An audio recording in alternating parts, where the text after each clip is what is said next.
মাদক আসক্ত আমাদের জীবনের জন্য খুব ক্ষতিকর, এটা আমাদের সবাইকে বাদ দিতে হবে। মাদককে আমরা না বলি। আরে ছেলে, তুই যদি পড়াশোনাই করবো তাহলে কাজ করিস কেন?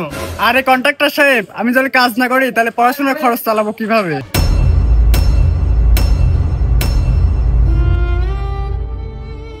আজকে থেকে আমরাই তোমার লেখাপড়ার খরচ তুলে দেবো। হ্যাঁ হ্যাঁ, ও ঠিকই বলছে। আজ থেকে পড়াশোনা করানোর দায়িত্ব আমাদের, আর তুই পড়াশোনায় মনোযোগ দে। আর এই নিয়ে আমার তরফ থেকে আজকে থেকে তোমার লেখাপড়ার খরচ আমরাই দেবো। হ্যাঁ ভাই, তুমি মনোযোগ দিয়ে পড়াশোনা করো আর তোমার স্বপ্ন তুমি পূরণ করো। অনেক অনেক ধন্যবাদ আপনাদের, আমার স্বপ্ন পূরণের জন্য আপনারা অনেক চেষ্টা করতেছেন। আর শোনো, তোমার যদি কিছু দরকার হয় আমাদের বলো, আমরা দেবো। অনেক অনেক ধন্যবাদ সবাইকে। A few moments later.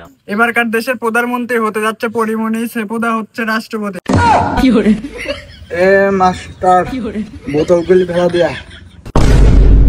এই শালা হারামি, ওভাবে তাকাচ্ছা, বাপে মারবো নাকি? বোতল দিয়ে মাথা ফাটা দেবো। দেখি আসো পড়ছে নাকি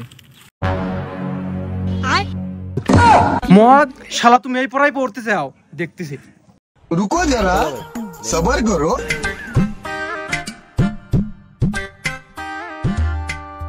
আরে কন্ট্রাক্টর সাহেব, ও টাকা পয়সা দিয়েন না। কে কি হয়েছে?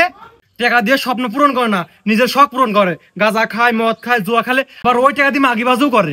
আরে না, ছেলেটা অনেক ভালো, এই টাকা দিয়ে বাজে কিছু করতেই পারে না, ও দেখে পড়াশোনা করতেছে। আরে কন্ট্রাক্টর সাহেব, আপনার বিশ্বাস হচ্ছে না? চলেন আসেন কন্ট্রাক্টর সাহেব, দেখেন কীর্তি কালাপ। দাঁড়ান।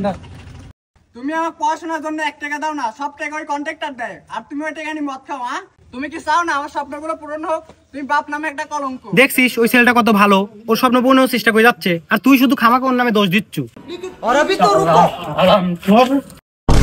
শালা হারামখোর, তোমরাই সেই কন্ট্রাক্টর আমার সালে টাকা দিয়ে নষ্ট করছে।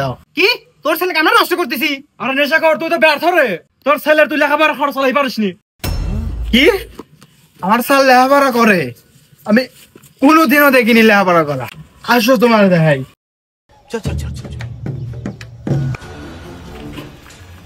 দাও अबे साले